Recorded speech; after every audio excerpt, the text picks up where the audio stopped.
Hey friends, sparks are flying this week as Mars and Uranus clash in a high-tension square. This is one of those moments where your impulse to fight back could be exactly right or totally self-sabotaging. The key is knowing the difference.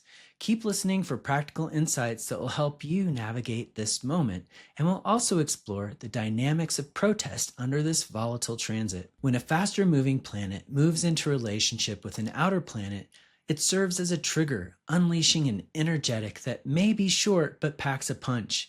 That's exactly what's happening right now with Mars square Uranus, a short but intense energetic surge. As an aspect of friction, the square suggests that those two planets are at cross purposes, but that discomfort can fuel growth.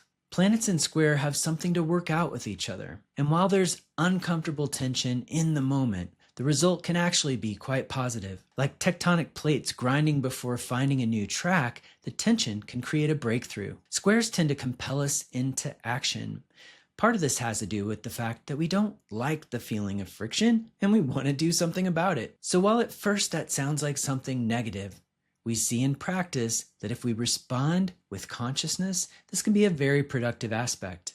Think of it this way. When you're irritated or bothered or frustrated, you want to do something about it. That said, the resolution, if there is one, comes with a challenge. So let's talk about that, as well as some of the gifts that can come out of honoring both planets in this mix. Mars points to qualities we describe as egocentric.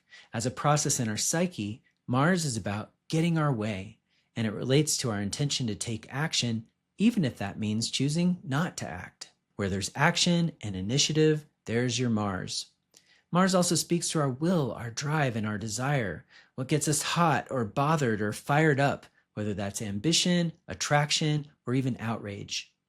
When that desire nature is on, our rational mind often takes a back seat for better or worse. Uranus electrifies and ignites whatever it touches. It sparks rebellious impulses or the drive to break free or break out. And like Mars, it correlates with a kind of selfishness in the sense that it pushes us to liberate ourselves from anything that restricts our full authenticity. When these two planets come together, we get high voltage, a seemingly unstoppable urge to act out, and an unleashing of our ego impulses, our drives, and our desires. Our passions can flare up quicker than usual, and the speed of our reaction can actually be the main source of any problems that come up. Now, as soon as that Mars heat rises up in us, maybe it's from a challenge or an ultimatum or just somebody saying no to us, Uranus says to Mars in this mix, let it rip, let them have it. They can't tell you what to do. Impatience can get you into trouble here too, as you react without considering the consequences. If you're taken by these archetypes and you're in full triggered reaction, you might act out in inappropriate ways that surprise even yourself. Tensions can accelerate quickly into explosions, maybe especially in response to any limiting or negative external forces that you feel are preventing you from free self-expression or just from getting your way. You've heard me say before that Mars in Leo at its worst is like our inner Veruca Salt, that iconic character from Willy Wonka, a demanding inner child that wants its desires filled at all costs and right now. As an adult, it's a great plan to get to know this part of yourself so that you can take on the role of mediator rather than letting Veruca Salt just stamp around impetuously in your psyche. Since Mars has been in range of the square with Uranus last week, we've seen some dramatic examples of angry, impulsive reactivity and also rebellious actions in the collective here in the United States. It sure looks like some big players are acting out the worst choices available as they seek to provoke a negative reaction from the general public. The situation is complex, but some of you will feel fired up and ready to protest or fight back. If this is you, listen in to this entire video before making a plan. It's important to know that even though others are unconsciously trapped in their own cycle of aggression or reaction, you don't have to be. Your best gifts in this moment might come from stepping back for a minute and reflecting on how you can best serve the highest good for everyone, yourself included. Don't make the mistake of not considering your own personal safety or the safety of others. That said, some of us are called to shake things up, to speak truth to power, to resist nonviolently in protest of injustice. Well, Coretta Scott King was just such a person. She was born with Mars on the midheaven, square Uranus. She heard that calling and followed it, and we're all better off because of that. She's a great example of somebody who brought consciousness to bear and didn't just react blindly to every conflict she faced. Uranus also carries the energy of disruption, while Mars can be about assertion or innovation. There's massive creative potential here as these two planets come together, as long as we bring that consciousness to bear. We might innovate a breakthrough that gets ignited through our direct action by just following our own instincts, for example. Astrologer Jessica Murray recommends that we shift our gears away from purely egoic reaction, though, with this aspect, and instead steer it toward creative disruption. So you might ask, what am I being called to instigate in this moment? What do I want to disrupt, or what do I want to interrupt? We can do this by becoming more conscious of our inner reactions and then choose how to act and how to express this energy. Let's talk about that some more. One trick is to catch ourselves being triggered as soon as that happens, and then put on the brakes on that instant reaction. Now, this takes a lot of practice, and it's easier said than done. Most of us let these kinds of feelings take over without even realizing it. In fact, in the moment, it sure seems like there's no time at all between the triggering, the reaction, and the action. In the worst case, we jump right in and just ride that conflict roller coaster to its finish without looking back.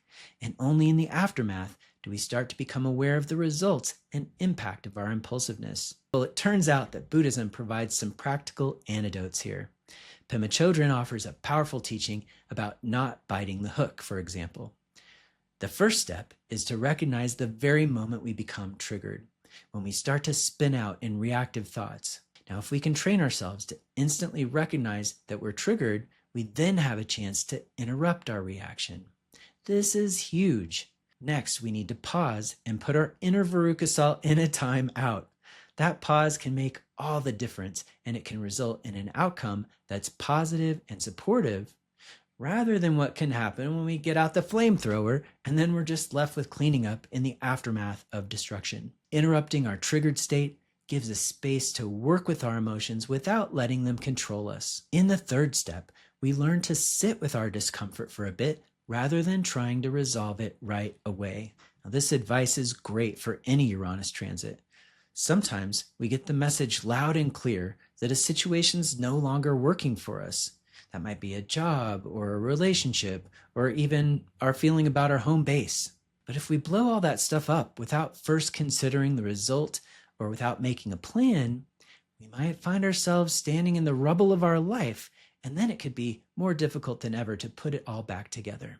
But if we stay with the heat or anger or fear or anxiety, and we give them space, we can learn from them. We might discover what's actually fueling those feelings, and then we can address the underlying causes. That might lead to a completely different action than the one that we were going to take from that place of reaction. By taking a pause and staying with our discomfort, we build resilience and allow space for deeper insight and a more nuanced response. The next step is applying compassion and curiosity to ourselves and our situation instead of judgment or avoidance. We look underneath the surface. We see ourselves in a bigger context. We understand that we're not alone, or maybe we intend to accept ourselves and our reaction just as it is. Because we've taken this pause, we get to tap into some bigger resources. And again, this is going to lead to healthier actions and outcomes. And we don't just apply compassion or curiosity to ourselves, we apply those to anyone else involved in this scenario. What if your first interpretation of the situation isn't totally accurate? And how could compassion open up new perspectives and possibilities for your response? In the last stage, we choose to let go of blame and instead stick with accountability. Blame fuels resentment, and it can lead to shame, which is never productive. So instead of jumping right into the blame game, turn your attention back toward you and what you're in charge of. Ask, what am I accountable for? What am I able to take responsibility for? Act from that place, and you'll certainly impact the outcome differently.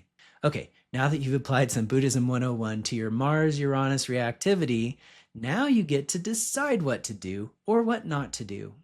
Now your inner adult is in the driver's seat and Veruca Salt is in the back with her seatbelt on. So the takeaway message is that we all get triggered, but we don't have to bite the hook. Through mindfulness, pausing, and self-compassion, we can gradually loosen the grip of reactive patterning and find more freedom in how we respond to life. Chödrön's wise advice here is that if we can learn to relax in the place where the urge is strong, to react, we'll get a bigger perspective on what's happening. And from that place, we can take better actions. So practice not biting the hook this week and let me know how it turns out in the comments. Now, if you're interested in learning more about this archetypal approach to astrology, join us at Astrology University, where we'll be opening up registration in our astrology training program this summer. Well, take good care of yourself and each other, and I'll see you again soon.